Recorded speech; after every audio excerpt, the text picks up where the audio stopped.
반갑습니다. 네. 자, 지금부터 서울중앙지방법원 제25민사부에 계류 중인 2019 가합 234765 소유권 이전 등기 등 사건에 관한 법정 변론 결선 경연대회를 시작하겠습니다. 원고석 대리인 법무위원 완승에 참가팀 다 참석하셨죠? 네, 참석했습니다. 피고들 대리인 법무위원 초심에 세 분 다 참석하셨고, 네.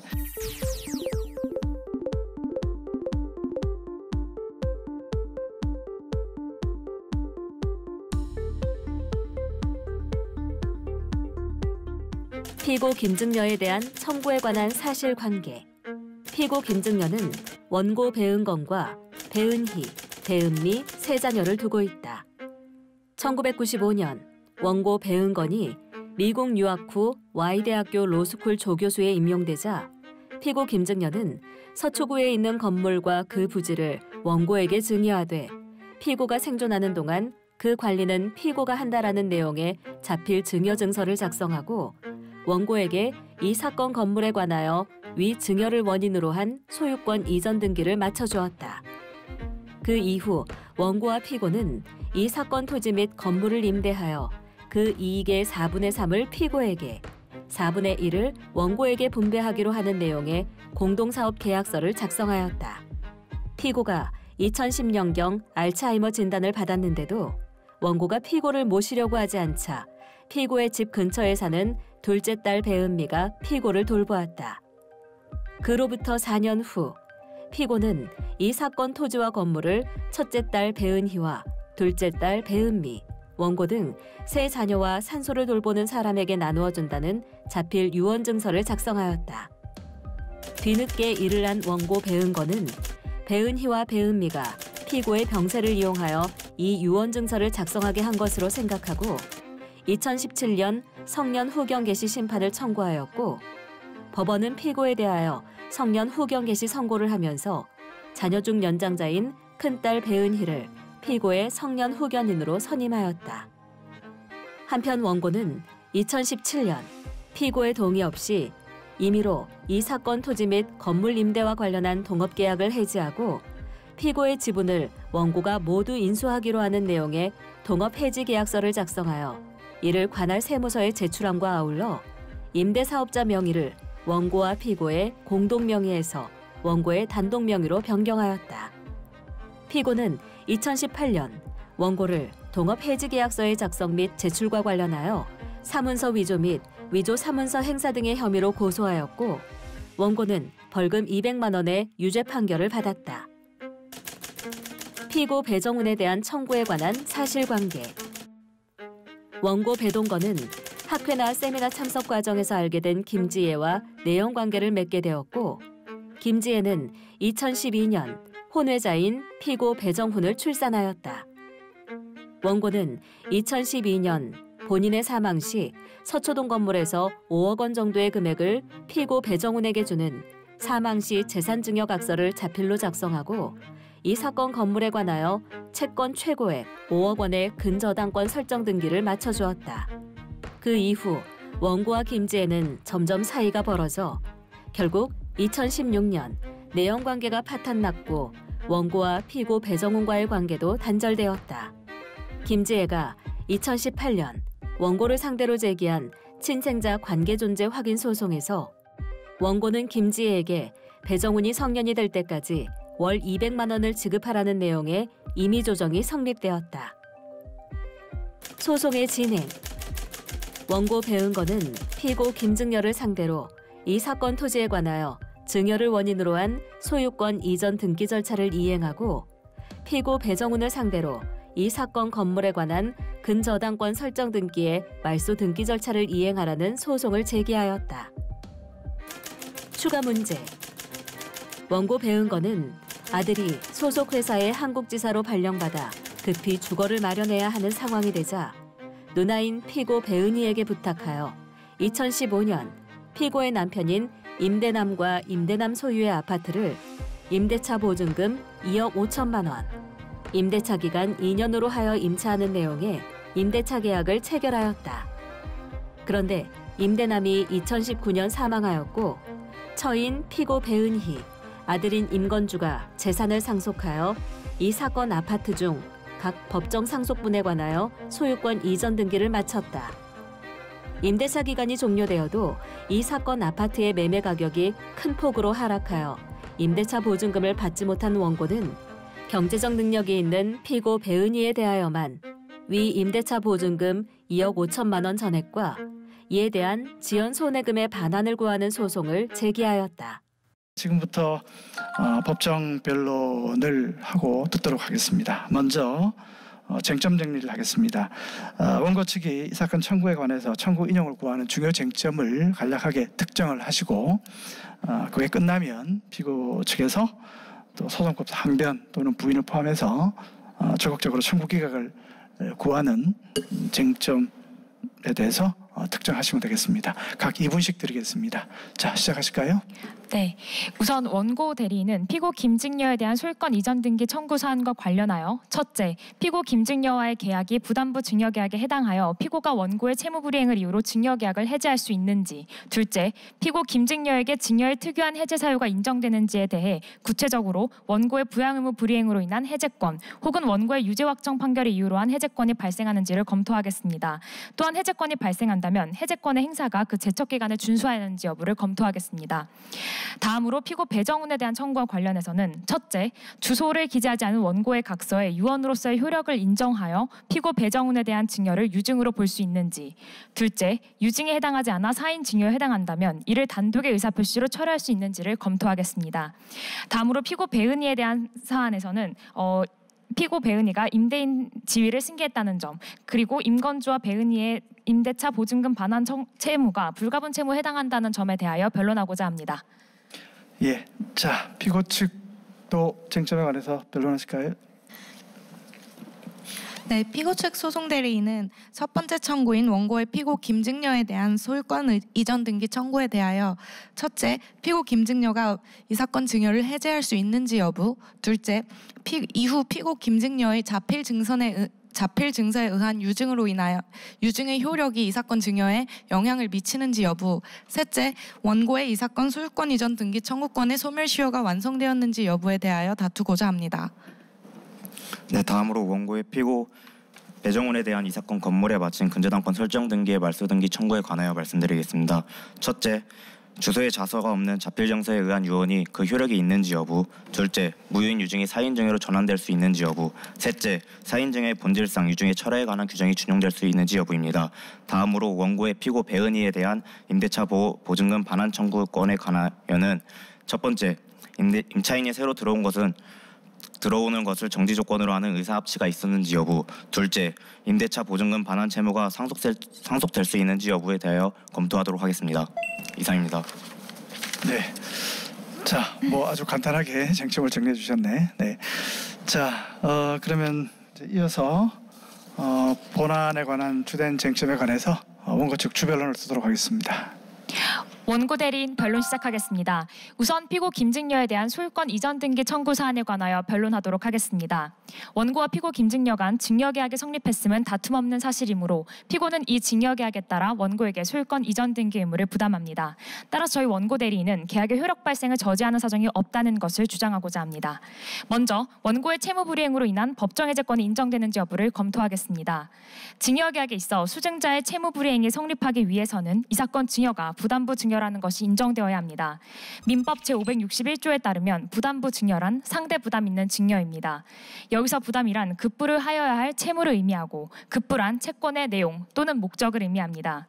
이 사건 증여계약에서 피고가 부동산을 관리하도록 하는 것은 피고의 어떠한 권리나 의무를 발생시키는 것이 아니므로 급부를 할 수 없고 따라서 본 증여계약은 부담부 증여에 해당하지 않습니다. 설사 부담부 증여에 해당한다 하더라도 계약의 부수적 사항의 불이행만으로는 계약을 해제할 수 없습니다. 계약의 부수적 사항인지 여부는 계약의 목적, 계약에 이른 경위, 재반 사정을 고려하여 판단해야 합니다. 사안의 증여계약은 모친인 피고의 호의에 의한 것이고 부동산 관리에 대한 내용은 원고가 미국에 거주하고 있어 관리가 어렵다는 사정에서 비롯된 것으로 계약의 부수적 사항에 불과합니다. 따라서 피고가 이 부동산을 관리하지 못하게 되었더라도 이를 이유로 해제할 수 없습니다. 사안에서 합의 해제나 약정 해제권 유보의 사정이 보이지 않고 법정 해제권의 발생도 인정되지 않는 이상 피고에게 증여의 특유한 해제 원인이 인정되는지의 여부가 문제됩니다. 증여의 특유한 해제 원인은 민법 제555조 내지 제557조에 규정되어 있고 그중 사안과 관련된 해제 원인은 제556조의 망은 행위이므로 이에 대해 검토하겠습니다. 먼저 제556조 제1항 제2호의 부양 의무 불이행이 인정되는지 검토하겠습니다. 부양 의무 불이행이 인정되기 위해서는 우선 부양 의무가 존재하여야 하고 성년인 원고의 부양 의무는 2차적 부양 의무이므로 부양의 필요성과 가능성이 인정되어야 합니다. 피고는 상당한 재력가로서 자력으로 생활을 유지할 수 없는 자에 해당하지 않으므로 부양 의무가 없습니다. 만약 부양 의무가 존재한다 하더라도 원고는 피고에게 매월 100만 원과 치료비 300만 원을 지급했다는 점에서 부양 의무를 이행했고 따라서 피고에게 해제권이 발생하지 않습니다. 다음으로 제1호의 망은 행위가 인정되는지 검토하겠습니다. 여기서는 증여자에 대한 범죄 행위에 해당하는지가 문제됩니다. 원고는 사무소 위조죄 및 동행사죄 유죄 확정 판결을 받았으나 본죄의 보호법익은 문서에 대한 공공의 신용이므로 피고 개인에 대한 법익 침해가 있었다고 할 수 없고 따라서 범죄 행위를 이유로 한 해제권 또한 인정되지 않습니다. 만약 피고에게 망은 행위로 인한 해제권이 발생했다 하더라도 이는 제556조 제2항에 따라 해제 원인 있음을 안날로부터 6월 내에 행사하여야 합니다. 피고는 늦어도 고소 시에는 해제 원인을 알았다 보아야 할 것인데 이로부터 6개월 후인 2019년 2월까지 해제권을 행사한 바 없으므로 지금 해제 의사표시를 한다 하더라도 이는 부적법합니다. 다음으로 증여계약에 기한 소유권 이전 등기 청구권의 소멸시효가 완성되었는지 검토하겠습니다. 판례에 따르면 토지에 대한 소유권 이전 등기 청구권은 그 지상의 건물을 소유하고 있는 한 소멸시효가 진행되지 않고 원고는 95년 4월 25일 건물 소유권을 취득한 이후로 계속해서 토지를 점유하고 있으므로 소멸시효는 진행되지 않습니다. 따라서 피고에게 해제권이 발생한 사실도 없고 원고의 청구권이 시효 완성으로 소멸되지 않은 이상 피고는 원고에게 소유권 이전 등기 의무를 부담합니다. 다음으로 피고 배정훈에 대한 근저당권 설정 등기 말소 청구 사안에 대하여 변론하겠습니다. 피고 배정훈에 대한 증여에 대해서 원고는 이 사건 소장 부본의 송달로 철회의 의사를 표시했습니다. 이 사건 증여가 유증이라면 이러한 의사표시로 당연히 철회됐을 것이고 만일 유증이 아닌 사인 증여라고 하더라도 철회될 수 있다는 점을 주장하고자 합니다. 유증이란 유언을 통한 사후 재산의 처분을 의미합니다. 이 사건 증여각서에서 원고는 사후에 피고에게 5억 원을 증여할 의사를 표시하였으므로 이는 원고 사후의 재산 처분으로서 유증에 해당합니다. 다만 자필 증서에 의한 유언은 민법 제1066조에 따라 일정한 요건이 요구되는데 원고는 이 사건 각서에 주소를 기재하지 않았으므로 이 각서가 유언임을 인정할 수 있는지가 쟁점이 됩니다. 유언은 사망 후의 권리 변동을 내용으로 하고 그 정확한 내용의 확인이 어려울 수 있다는 점에서 일정한 요건이 요구됩니다. 그러나 유언에는 헌법 제11조와 제119조 제1항에서 도출되는 헌법상 기본권인 유언의 자유 또한 인정됩니다. 따라서 이러한 유언의 의식성은 유언의 자유를 최소한도로 침해하는 범위 내에서 요구되어야 합니다. 비록 이 사건 증여각서에는 주소가 기재되어 있지 않지만 유증자인 원고가 사망하지 않았다는 점에서 원고의 의사를 확인하는 것은 상대적으로 용이합니다. 그러나 이 사건 각서의 유언으로서의 효력을 부정한다면 이는 원고 재산권에 대한 중대한 침해가 될 수 있습니다. 이러한 점을 고려한다면 보다 완화된 해석을 통해서 이 사건 각서의 유언으로서의 효력을 인정함이 타당합니다.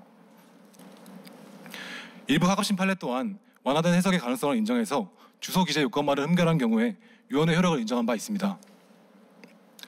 이 사건 증여의 성격이 유언을 통한 유증임이 확인된다면 원고는 제1108조에 따라 단독의 의사표시로 이를 철회할 수 있고 이 사건 소장 부분의 송달을 통해서 철회의 의사를 표시하였으므로 이 사건 증여는 철회되었습니다.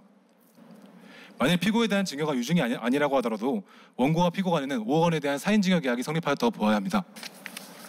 사인증여에 대한 민법 제562조는 유언의 철회에 관한 제1108조의 규정을 준용하므로 원고는 단독의 의사표시로 사인증여를 철회할 수 있습니다. 다만 계약인 사인증여에도 단독행위인 유증의 철회 규정이 준용될 수 있는지가 문제됩니다. 그러나 사인증여에서 수증자의 기대권은 일반 계약의 당사자와는 달리 잠재적인 가능성에 불과합니다. 그리고 사인증여는 표의자의 사망을 조건으로 재산 귀속이 변동한다는 점에서는 그 본질에 있어서 유증과 같습니다. 그렇다면 비록 그 외관은 계약과 유사하나 본질은 유증이므로 사인증여에 있어서도 철회를 인정하는 것이 타당합니다.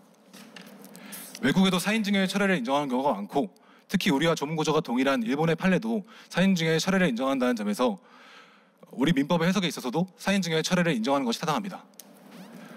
그렇다면 피고 배정훈에 대한 증여는 원고의 의사표시로 철회되었으므로 피고 배정훈 명의 근저당은 피담보 채권이 존재하지 않는 것으로 말소되어야 합니다.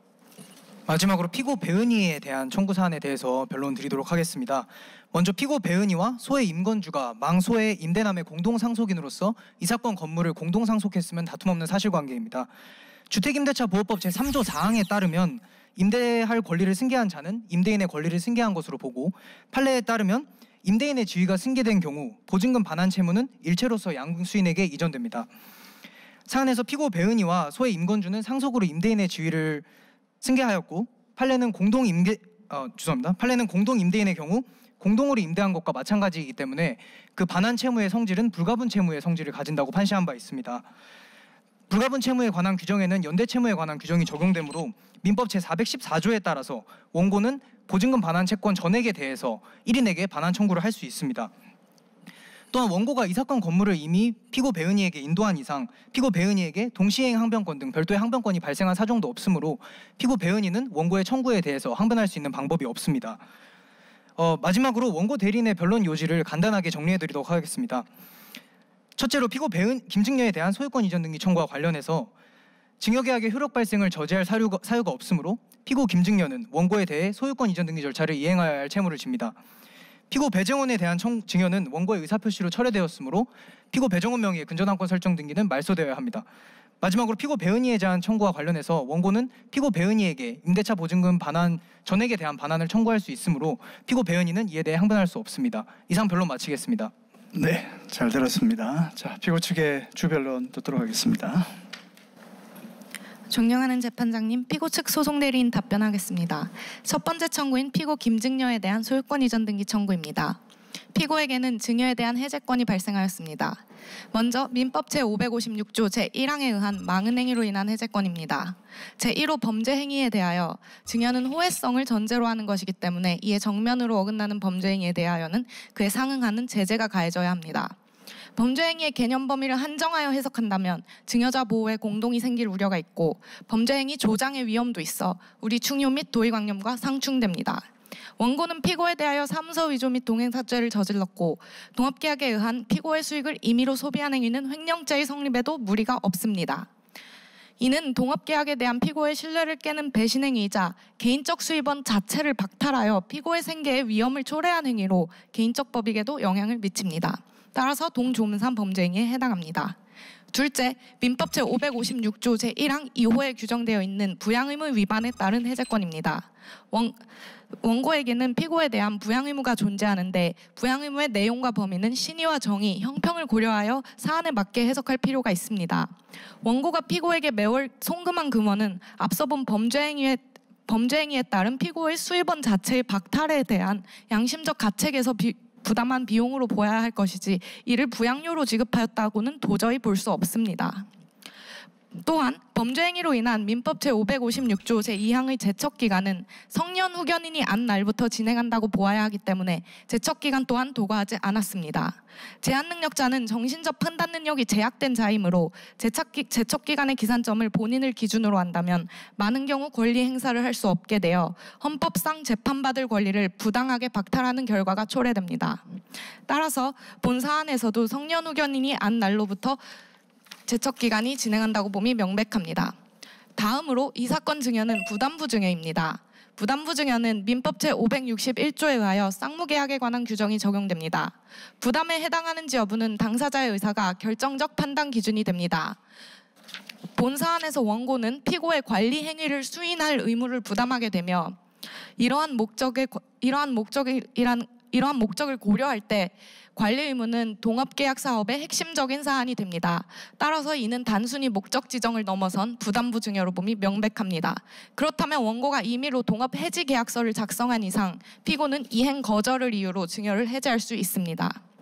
다음으로 피고는 2014년 11월 1일경 이 사건 증여와 저촉되는 유증을 하였습니다. 저촉되는 부분에 대하여 증여는 민법 제1109조를 준용하여 해제한 것으로 봄이 마땅합니다. 범죄 행위를 저지르고 부양 의무를 다하지 아니한 아들보다는 어머니의 최종적 의사를 보호할 필요성이 더욱 강하기 때문입니다. 또한 이는 자기주도적인 의사결단으로서 유언할 능력이 있는 상태에서 한 것으로 유효하다고 봄이 명백합니다. 마지막으로 원고의 소유권 이전 등기 청구권은 10년의 소멸시효 기간이 완성되었습니다. 증여자는 등기 의무와 인도 의무 등을 부담하게 되는데 이는 각각 별개의 의무이기 때문에 인도 의무 이행이 등기 청구권 행사로까지 확대 해석될 수 없습니다. 이는 미등기 전매 행위를 금지하고 있는 부동산 등기 특별조치법 등의 취지에도 어긋나며 탈법행위 조장의 우려도 있습니다. 이와 같은 이유로 원고의 첫 번째 청구는 이유 없음에 이를 기각하여 주시기 바랍니다. 다음으로 원고의 피고 배정훈에 대한 이 사건 건물에 마친 근저당권 설정 등기의 말소 등기 청구에 관하여 변론하겠습니다. 첫째, 주소에 자서가 없는 자필 증서에 의한 유언이 효력이 있는지 여부에 대하여 검토하도록 하겠습니다. 우리 민법은 유언의 자유를 보장하고 있습니다. 하지만 무제한적으로 인정하고 있지는 않습니다. 민법 1060조에서는 유증은 문법에 따르지 아니하면 그 효력이 없다고 하여 형식으로서 제한하고 있습니다. 유언의 방식에 있어서 형식적 엄격주의는 준수되어야 합니다. 유언의 요식성은 유언자의 진위를 관철하고자 하는 사익과 유언자의 사후 법적 분쟁과 혼란 예방, 사유재산 제도의 근간을 이루는 상속제도에 보호하고자 하는 공익 그 사이에서 가치 충돌의 문제라고 생각합니다. 이 사안에서는 사후 법적 분쟁을 방지하기 위한 공익이 더 크다고 볼 수 있으므로 주소의 자서 요건을 갖추지 못한 이 사건 유증은 효력이 없다고 보아야 합니다. 그 다음으로 무효인 유증이 사인증여로 전환되는지 여부입니다. 대법원 판례는 일관되게 무효행위의 전환 법리에 따라 방식 미준수로 무효인 유증에 관하여 사인증여의 청약과 승낙이 있다고 인정되면 사인증여가 성립할 수 있다고 판시하고 있습니다. 따라서 본 사안에서도 원고가 한 무효인 유증은 사인증여로서 유효하게 전환되었다고 할 것입니다. 마지막으로 사인증여의 유증의 철회에 관한 규정이 준용되는지 여부에 관하여 검토하겠습니다. 민법 제562조는 증여자의 사망으로 인하여 효력이 생길 증여에는 유증에 관한 규정을 준용하고 있다고 정하고 있는데 이에 따라 유증의 철회에 관한 규정까지 준용한다고 해석할 수 있는지가 다투어집니다. 다음과 같은 근거로 유증의 철회에 관한 규정은 준용될 수 없다고 봄이 마땅합니다. 먼저 유증의 철회에 관한 규정의 취지를 고려하여야 합니다. 민법 제1108조는 유언자는 언제든지 유언 또는 생존행위로서 유언의 전부 또는 일부를 철회할 수 있다고 규정하고 있는데 이 규정의 취지는 유언의 법적 성격을 반영하기 위한 것입니다. 그런데 유언은 유언자의 사망으로 인하여 효력이 발생하는 사인행위의 성격을 가지고 있으나 동시에 상대방이 없는 단독행위입니다. 이와 같이 단독행위성과 사인행위성을 동시에 가지고 있는 유언으로서는 유언자의 사망 이전에는 수증자에게 어떠한 법적 권리도 생긴다고 할 수 없고 민법의 대원칙인 사적 자체의 원칙에서 파생된 유언의 자유를 보장하기 위하여 우리 민법은 유언자에게 임의의 철회권을 부여하여 그 진위를 관철할 수 있도록 하고 있습니다. 하지만 사인증여에는 사인행위성을 가지고 있다는 점은 유언과 동일하지만 그 법적 성격이 계약이라는 점에서 명백히 구별됩니다. 결국 사인증여는 증여와 유증의 성격을 동시에 가지는 중간적 위치에 자리한 제도이지만 그 법적 성격은 청약과 승낙의 합치라는 계약이라는 점에서 본질적으로 구별됩니다. 이러한 법적 성격의 차이를 고려하여 하급심에서도 사인증여는 수증자와의 의사의 합치가 있어야 하는 계약이라는 점에서 단독행위인 유증과 구별되고 그 결과 유증의 일방적인 철회 규정은 계약인 사인증여에 준용될 수 없다고 거듭 판시하고 있습니다. 그렇다면 사인증여에는 유증의 철회에 관한 규정이 준용되지 않음이 명백하므로 원고가 이 사건 각서에 근거한 법률행위를 일방적으로 철회할 수 있다는 그 주장은 전제부터 법리적으로 타당하지 않습니다. 따라서 원고의 피고 배정훈에 대한 청구도 기각하여 주시기 바랍니다. 예, 다음으로 원고의 피고 배은희에 관한 청구에 대하여 말씀드리겠습니다. 우선 이 사건 임대차 계약의 임대차 기간이 종료하자 임차인이 들어오는 대로 원고가 곧바로 피고의 말을 듣고 이 사건 아파트를 인도해 주었는데 이는 새로 임차인이 들어오는 것을 조건으로 하여서 임대차 보증금을 반환하겠다는 의사표시의 합치가 있다고 볼 수 있습니다. 또한 이 사건의 경우 최근 이 지역 근처에 과다 공급되는 미분양 사태 등으로 이 사건 아파트 매매 가격이 큰 폭으로 하락하였는데 이는 피고 측의 귀책 사유에 의하지 않은 것으로서 이러한 점을 고려할 때 조건이 성취되지 않았으므로 원고의 임대차 보증금 반환 청구는 이유 없다고 할 것입니다. 또한 원고 측이 주장하는 판례는 공동 임대인이 임대차 보증금 반환 채무를 불가분 채무로 보고 있다는 것인데 임대인의 지위를 공동 상속한 경우에 대해서는 판례가 침묵하고 있습니다. 임대차 계약의 경우 주택임대차보호법 9조 3항 및 민법 제638조의 취지를 고려할 때 임대차 계약에서는 당사자 간의 신뢰관계를 상당히 중요하게 보고 있습니다. 따라서 이러한 신뢰관계를 고려했을 때 임대차 보증금 반환 채권이 단순히 한 당사자가 사망하였다는 이유로 상속됐다고 볼 수 없고 설령 상속이 가능하다고 하더라도 이를 불가분 채무로 보아 원고 측을 두텁게 보호하기보다는 민법 제1009조 제1항 및 2항에 따라서 1.5대 1의 비율로 상속받는다고 보는 것이 타당합니다. 따라서 원고의 청구는 타당하지 않으므로 기각해 주시길 바랍니다. 양측의 주 변론을 잘 들었습니다. 자, 그러면 지금까지 양측에서 공방한 그런 변론 내용을 토대로 다시 재반박 내지는 재변론 하시기 바랍니다. 원고 측부터 하실까요? 원고 대리인 재변론 시작하겠습니다. 피고 김증녀에 대한 소유권 이전 등기 청구와 관련해서 피고 대리인의 원고 권리 소멸에 대한 항변이 이유 없음을 크게 4가지 측면에서 입증해 보고자 합니다. 첫 번째로 피고 대리인은 제556조 제1항 제1호에 해당되는 범죄 행위에 이 사건 원고가 저지른 범죄 행위인 사문서 위조 및 동행사죄가 속한다는 취지로 변론하였습니다. 하지만 제556조 제1항 제1호의 규정에는 명시적으로 증여자에 대한 범죄 행위의 경우 해제권이 인정된다고 규정하고 있고, 이 사건 사문서 위조죄 및 동행사죄의 보호 법익이 문서에 대한 공공의 신용인 이상 이러한 범죄가 피고에 대한 직접적인 범죄 행위라고는 볼 수 없다고 생각합니다. 또한 두 번째로 피고 대리인은 이 사건 해제권 행사에 제척기간이 도과하지 않았다는 취지로 주장하였습니다. 하지만 민법 제556조 제2항의 규정은 해제권을 행사할 수 있는 증여자가 그 해제 원인을 안 날로부터 제척기간이 기산한다고 규정하고 있고, 피고는 적어도 피고가 원고를 고소한 시점인 18년 8월에는 그 원고의 범죄 사실에 대해서 알았다고 보아야 합니다.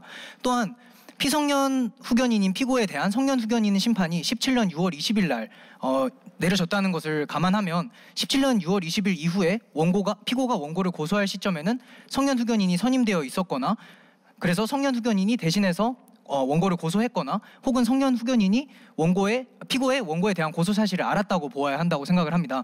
따라서 제척 기간은 18년 5월부터 기산되어야 하고 18년 11월부터 기산되어야 하고, 따라서 원고의 제척 기간 피고의 제척 기간 항변은 이유 없다고 생각합니다. 다음으로 부양 의무에 대해서 피고 대리인은 원고에게 피고에 대한 부양 의무가 인정된다는 취지로 변론하였습니다.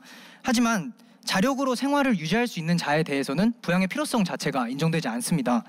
피고 김증녀의 경우 부동산 투자 등으로 상당한 재력을 확보하였으므로 자력으로 생활을 유지하는 데 어떠한 어려움이 있었다고 볼 수 없고, 따라서 피고 김증녀에 대한 부양의 필요성 및 부양 의무 자체가 인정되지 않는다고 보아야 합니다.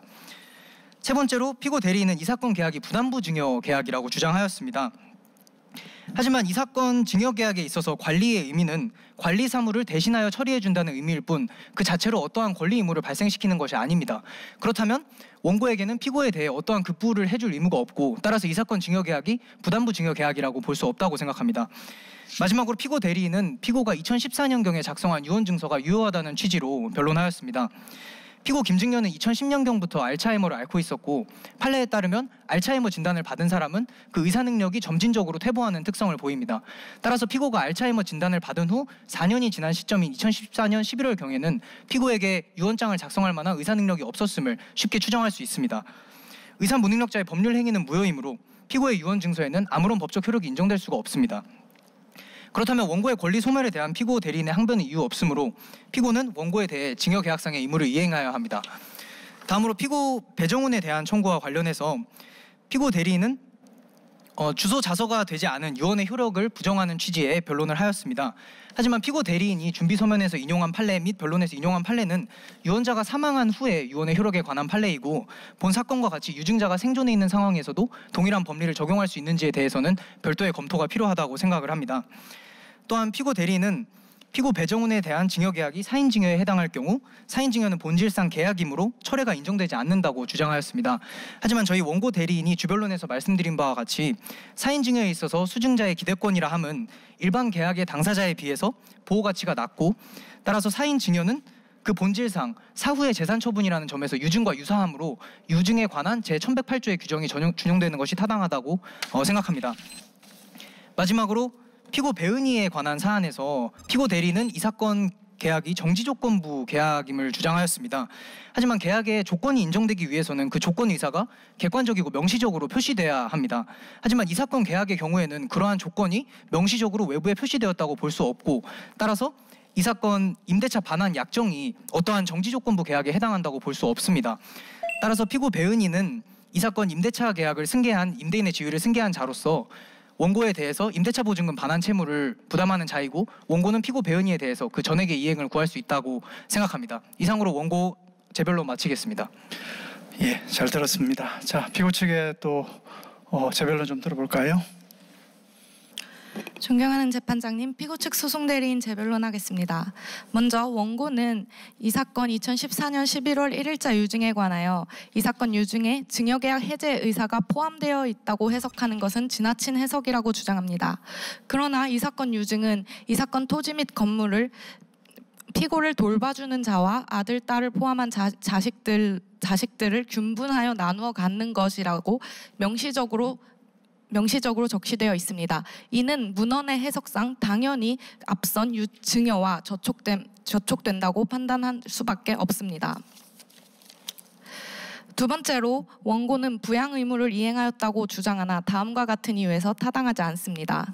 먼저 부양의 필요성이 인정되는지에 관하여 민법 제556조 제1항 제2호에 규정되어 있는 부양 의무라 함은 민법 제974조에 규정되어 있는 직계 혈족 및 그 배우자 또는 생계를 같이 하는 친족 간 부양 의무를 가리키는 것이기 때문에 성인 자녀의 부모에 대한 부양 의무를 포함하고 이는 당연히 원고의 피고에 대한 부양 의무를 포함한다고 판단할 수밖에 없습니다. 또한 원고가 이 사건 동업계약을 범죄 행위까지 저지르면서 부당하게 해지하여 종래 피고의 월 225만 원 상당의 수입을 박탈하였습니다. 그리고 원고는 정확히 그 시점부터 피고에게 100만 원 상당의 금원을 송금했습니다. 이러한 인정되는 사실들에 비추어 볼 때 차액 125만 원을 원고가 박탈한 것이지 나머지 100만 원을 송금한 사실만으로는 원고에게 도저히 부양 의무를 다한 것이라고는 위 금원으로는 인정할 수가 없습니다. 또한 제척기간이 도과했다는 원고의 주장에 대하여 앞서 말씀드린 바에 따라 월 100만 원의 지급은 부양 의무 이행으로는 도저히 인정할 수 없기 때문에 부양 의무의 불이행은 원고가 아무런 조치를 하지 않고 있는 지금까지 계속되고 있습니다. 따라서 이에 대한 제척기간은 도과하지 않았습니다. 또한 본 사안에서 범죄 행위에 의한 제척기간의 경우에도 말씀드린 바와 같이 성년 후견인이 안 날을 기준으로 해석해야 합니다.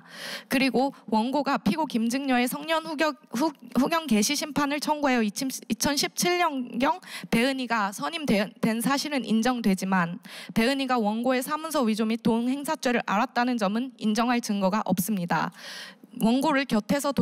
피고를 곁에서 돌본 것은 성년 후견인인 배은희가 아닌 배은미이기 때문입니다. 따라서 이 사건 제척기간 또한 도과하지 않았습니다.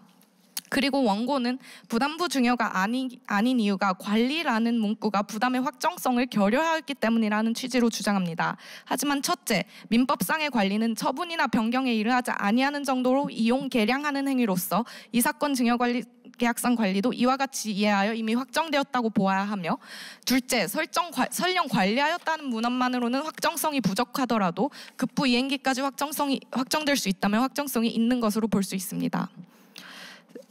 이상입니다.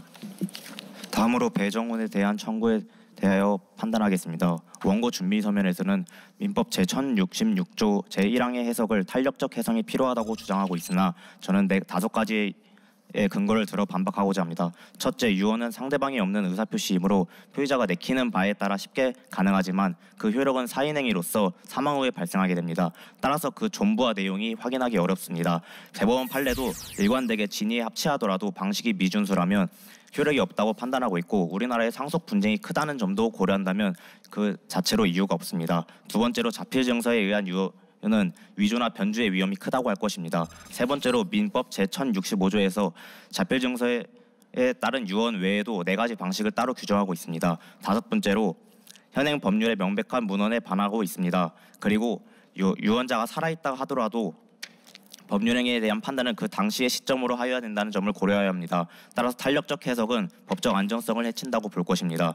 다음으로 사인 증여 철회가 가능하다고 보는 원고의 주장에 대해 반박하겠습니다. 첫째, 사인증의 본질은 계약이므로 증여자의 사망 이전에 이미 청약과 승낙의 합치로 권리 의무가 발생하였다고 볼 수 있습니다. 따라서 자유로이 철회할 수 있는 것은 불가능합니다. 다음으로 철회의 자유가 허용되지 않는 구속력이 강한 사인행위성의 필요성 때문에 유증과 별도로 사인 징여를 인정한 것이라고 볼 수 있습니다. 마지막으로 외국의 판례와 일본법을 정거로 들고 있으나 우리나라에서 유언을 한 것이기 때문에 중국법이 국내법이라는 점을 고려해야 할 것입니다. 따라서 법적 성격이 동일하다고 본다면 그 자체로 이유가 없다고 볼 것입니다. 자, 한 가지 쟁점 더 남았죠. 네. 피고 배은희에 대한 청구에 대하여 말씀드리겠습니다. 아까 정지조건부 계약에 대해서 말씀하였는데 저희가 의미하는 바는 묵시적인 정지조건부 계약이 있었다고 생각할 수 있고 또한 원고 측에서도 아무런 이의 없이 이 사건 아파트를 인도하여 주었으므로 동의하였다고 판단하였습니다. 이상입니다. 네, 아이고 아주 열띤 변론 잘 들었습니다. 자, 피고 측에게 하나 좀 질문을 드리겠습니다. 아까 그 배은희에 대한 그 임대차 보증금 반환 청구에 대해서 아까 정지조건부 아까 법률 행위라고만 변론하신 건가요? 예, 정지조건부. 그러면 조건이 성취 안 됐다는 그게 변론 내용인가요? 예, 맞습니다. 그러면 원고는 지금 그러니까 조건이 성취된 걸 떠나서 뭐 성취 여부를 떠나서 원고는 일단 상속위에서 임대인의 지위가 포괄성계가 되어서 보증금이 불가분 채무라고 주장을 하고 있는데 조건 성취 여부를 떠나서 예컨대 조건이 성취가 되었다면 그 성질에 대해서는 어떤 식으로 변론할 건지에 대한 답을 제가 못 들은 것 같아요. 예.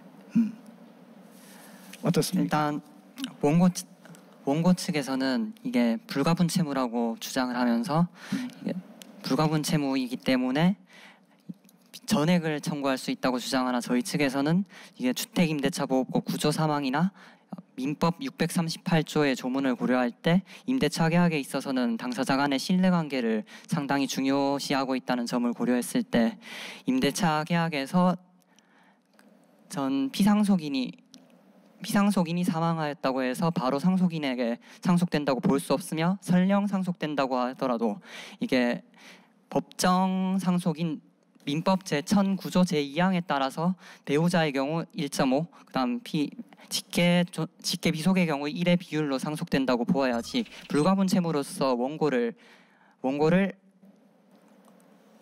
두텁게 보호해야 할 필요성은 없다고 생각했습니다. 이상입니다.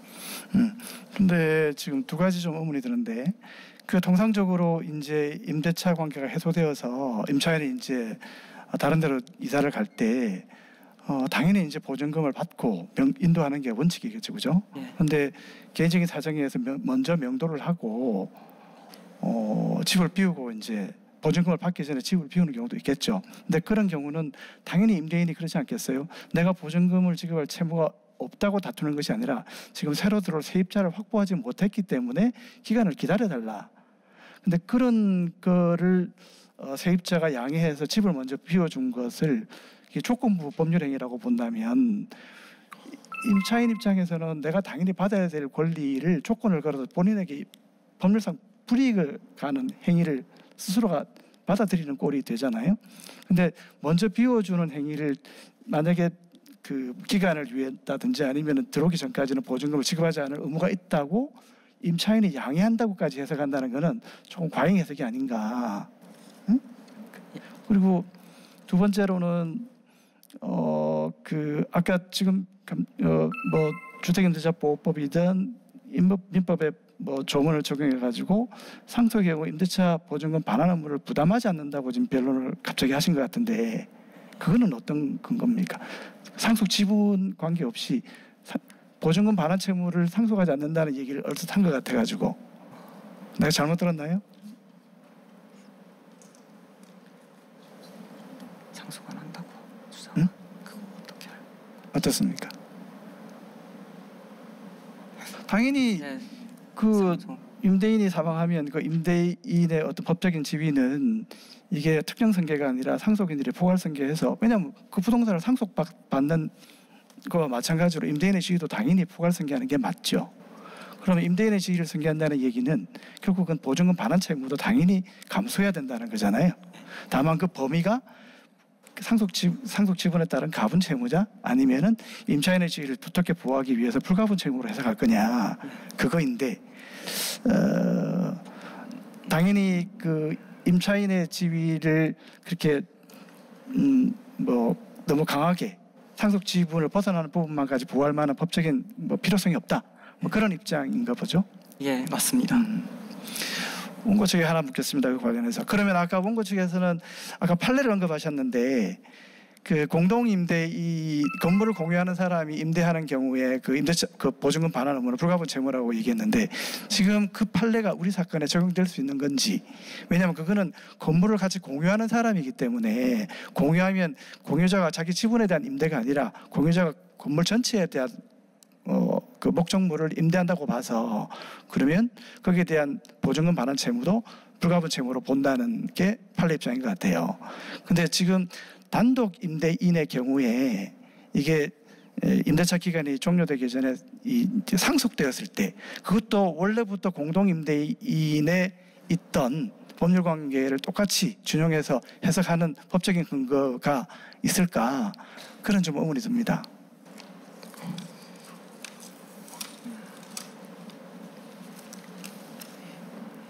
뭐 편하게 변론하시면 돼요. 정답은 없습니다. 예, 원고 대리인 답변 드리겠습니다. 일단 공동 임대인에 대한 판례가 본 사건에 적용될 수 있는지에 대해서 재판장님께서 말씀해주신 부분에 대해서 이 사건의 경우에는 망소의 임대남이 사망한 이후에 피고 배은이와 임건주가 이 사건 건물에 대해서 포괄 승계하였기 때문에 똑같이 공동 상속하는 공동 임대하는 경우와 마찬가지로 이 사건 건물의 전체에 대한 지분권을 나눠서 상속한다고 생각을 했습니다. 그렇다면 임대인의 지위도 공동으로 승계될 것이고, 그렇다면 그 사이의 관계는 판례에서 판시한 바와 같이 불가분 채무 관계가 아닐까 하고 생각했습니다.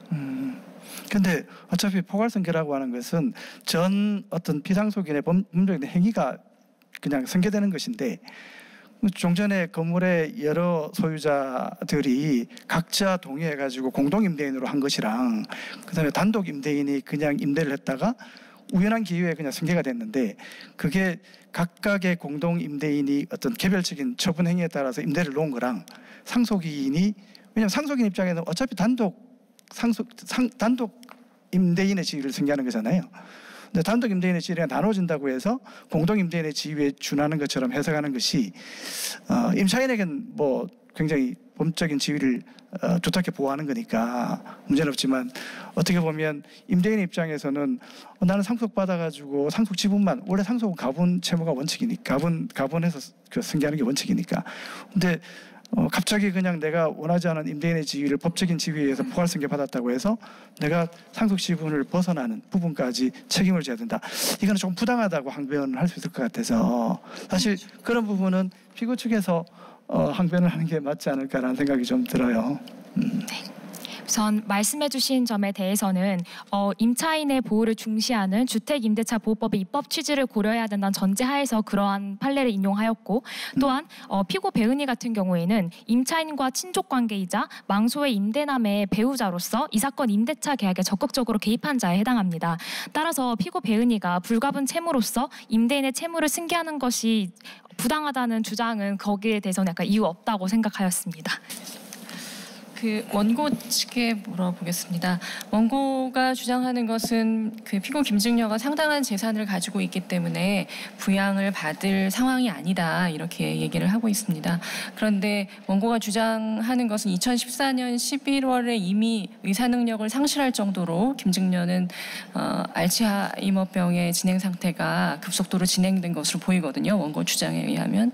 그렇다면 경제적인 능력은 있을지 몰라도 혼자서 생활할 수 있는 능력은 없는 것으로 보입니다. 그러니까 일반적으로 민법상의 부양 의무라는 것이 반드시 경제적인 능력이 있으면 부양받을 필요가 없는 그런 상태를 의미하는 것인지, 물론 피고가 얘기하는 그 부담부 계약이라든가 부담부 계약상의 부양 의무를 이행하지 않았다라는 것을 떠나서 그 김증녀가 부양받아야 하는 상황이었다거나 혹은 일반적인 원고와의 신뢰관계 등을 통틀어서 묻는 거니까 그렇게 생각하고 답변해 주시면 좋겠습니다.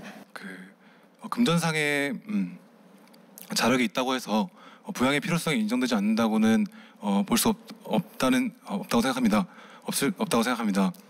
그러나 이제 피고 김증녀는 비록 알츠하이머에 걸려 있었지만 이미 성년 의견이 선임되어 있었고, 그리고 함께 동거하면서 부양 의무를 다하고 있는 소의 배은미가 있었기 때문에 이제 원고가 부양 의무를 이행함에 있어서 그 동거 부양의 방법이 아니라 금전급부 부양의 방법으로 부양 의무를 이행하였다고 보았습니다. 그 부분 관련해서는 지금 피고가 그거는 부양의 의무로 부양금을 지급한 것이 아니고 동업계약이 해지되면서 그 해지된 이후에 그 상가 수익금을 보낸 것이다라는 취지로 답변하고 있는 것 같은데요. 어떤가요? 우선 먼저 질문해 주신 점에 대해서 법문상으로 자력 또는 근로에 의한 생활을 유지할 수 없는 자라고 되어 있기 때문에 저희가 판단하기로는 근로랑 이제 연관을 지어서 봤을 때 이것이 재산적 수입 능력을 의미한다고 우선 1차적으로 파악을 하였고, 만약에 말씀해 주신 대로 또한 피고가 주장한 대로 그것이 그 부양 의무를 다하지 않은 것이다라는 주장에 대해서는 저희는 부양의 방법에 대해서, 그러니까 금전급부 부양으로서 타지에서 생활을 하면서 금전급부를 이행할 수밖에 없었고, 따라서 이에 부양 의무의 이행의 의미로서 100만 원과 300만 원 송금한 의사였기 때문에 부양 의무의 필요성이 인정된다 하더라도 부양 의무 불이행이 인정될 수는 없다고 생각합니다.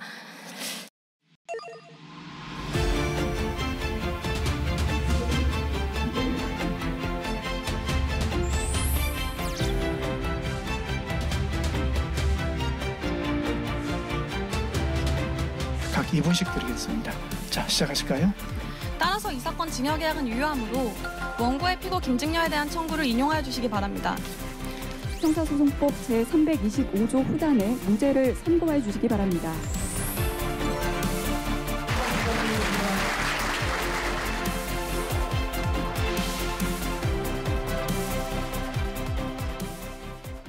자, 그럼 지금까지 논의된 쟁점과 변론을 토대로 마지막으로 최종 변론 듣도록 하겠습니다. 자, 원고 측 시작하실까요?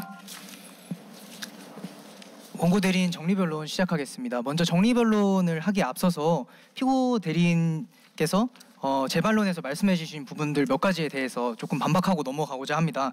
첫 번째로 피고 대리인은 2014년에 피고 김증녀가 작성한 유언 증서에 해제의 의사표시가 담겨 있는 것으로, 묵시적인 해제의 의사표시가 담겨 있는 것으로 볼 수 있다라는 취지로 주장을 해주셨는데, 저희 원고 측 대리인의 입장은 징여한다는 내용의 의사표시에 그 이전의 징여를 취소한다는 혹은 해제한다는 의사표시는 담겨 있다고 보기 어렵지 않나 하는 입장입니다. 또한 추가적으로 만일 그러한 의사표시의 존재가 인정된다고 하더라도 원고 대리인이 말씀드린 바와 같이 그 시점에서는 피고는 의사능력을 상실하였으므로 피고의 유언증서에는 아무런 법적 효력이 인정될 수가 없습니다.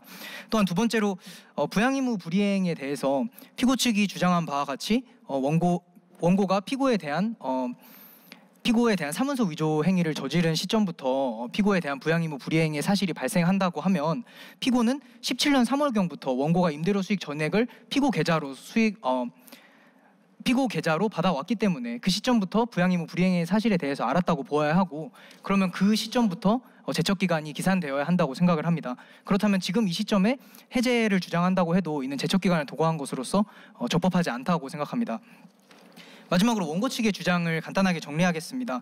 첫째로 피고 김증녀에 대한 소유권 이전 등기 청구와 관련해서 피고는 원고와의 징역계약에 따라 소유권 이전 등기 절차를 이행하여야 할 의무를 부담하고 원고가 이를 청구하는 것은 계약상의 당연한 권리입니다. 두 번째로 피고 배정훈에 대한 근저당권 설정 등기 말소 청구와 관련해서 재산권은 헌법상 보장되는 기본권이고 이 사건 계약이 유증이나 혹은 사인증여일 경우 양 경우 모두 원고의 의사표시로서 철회가 가능하다는 점을 다시 한번 말씀드리고 싶습니다. 마지막으로 피고 배은희에 대한 청구와 관련해서 피고 배은희는 임대인의 지위를 승계한 자로서 임차인의 지위를 보호하려는 임대차 보호법의 입법 취지를 고려해서 임대차 보증금 반환 채무를 인정해 주시기 바랍니다. 이상으로 원고 정리 변론 마치겠습니다. 네, 잘 들었습니다. 자, 피고 측 마지막 변론하실까요? 지금부터 피고대 소송 대리인 정리 변론 시작하겠습니다. 원고는 위로는 어머니에 대한 부양 의무를 다하지 않고 오히려 범죄 행위를 저질렀으며 아래로는 친자에 대한 아버지로서의 의무를 저버리고 이 사건 소를 제기하였습니다. 우선 어머니인 피고 김증녀에 대한 원고의 청구에 대해 말씀드리겠습니다. 원고의 사문서 위조죄 및 동행사죄는 이 사건 공동사업 계약을 계속할 것이라 생각한 피고 김증녀의 신뢰를 깨는 배신 행위로서 민법 제556조 제1항 제1호의 범죄 행위에 해당합니다. 원고는 피고가 원고의 범죄 행위를 한 날부터 6개월이 도과하였다고 주장하나 증여자에게 알츠하이머와 같은 불가항력적인 사정이 있는 경우 민법 제556조 제2항의 해제 원인이 있음을 안날은 법정 대리인이 안날로 해석하여 제한 능력자가 실질적으로 권리를 행사할 수 있도록 하여야 합니다. 또한 원고 측이 주장하는 매월 100만 원의 비용을 송금한 것은 부양 의무 이행으로 볼 수 없고 재판이 진행 중인 현재까지도 계속해서 부양 의무를 이행하지 않고 있습니다. 따라서 피고는 민법 제556조 제1항 제2호에 따른 해제권도 행사할 수 있고 제척 기간이 도과하였다는 원고 측의 재항변은 이유 없습니다. 다음으로 피고 배정원에 대한 원고의 청구에 대하여 말씀드리겠습니다. 이 사건 각서에 의한 유증은 원고의 주소가 없으므로 민법 제1066조 제1항에 의한 방식에 위반하여 무효입니다. 하지만 무효인 유증이라도 무효행위 전환 법리에 따라 사인 증여로 볼 수 있으며 사인 증여에는 유증의 일방적인 철회에 관한 규정이 준용되지 않아 피고 배정훈에 대한 이 사건 청구도 이유 없습니다. 또한 마지막으로 피고 배은희에 대한 청구에 대하여 말씀드리겠습니다. 앞서 말씀드린 것처럼 임대차 계약에서는 신뢰관계를 상당히 중요시 여겨야 하며 특히 이 사건의 경우 원고와 피고 배은희 그리고 이 사건 임대차 계약을 맺은 임검주 간에는 서로 친족 관계에 있음으로써 서로 간의 재산 상태를 다 알고 있었다는 사실을 알 수 있습니다. 따라서 이러한 점을 고려했을 때 불가분 채무를 인정하여서 피고 원고를 두텁게 보호하기보다는 법정 상속분에 따라서 민법 제1009조 2항에 따라서 1.5대 1의 비율로 해석하여 1.5 전체 2억 5천만 원 중 5분의 3의 비율에 한정하는 책임을 진다고 보는 것이 타당합니다. 이상입니다. 네, 최종 변론까지 잘 들었습니다. 열띤 공방 너무 아주 자연스럽게 잘 하시네. 하여튼 잘 들었고요. 이상으로 나아져 결선 경연을 모두 마치겠습니다. 예, 변론을 종결하겠습니다. 일정한 요건이 요구되는데 원고는 이 사건 각서에 주소를 기재하지 않았으므로 청년 후견 있는 심판이 17년 6월 20일 날 내려졌다는 것을 감안하면 원고와 피고 김증여 간 증여계약이 성립했음은 다툼 없는 사실이므로 따라서 이러한 신뢰관계를 고려했을 때 임대차 보증금 반환 채권이 원고에게 도저히 부양 의무를 다한 것이라고는 위 금원으로는 인정할 수가 없습니다. 자인행위의 성격을 가지고 있으나 동시에 상대방이 없는 단독행위입니다.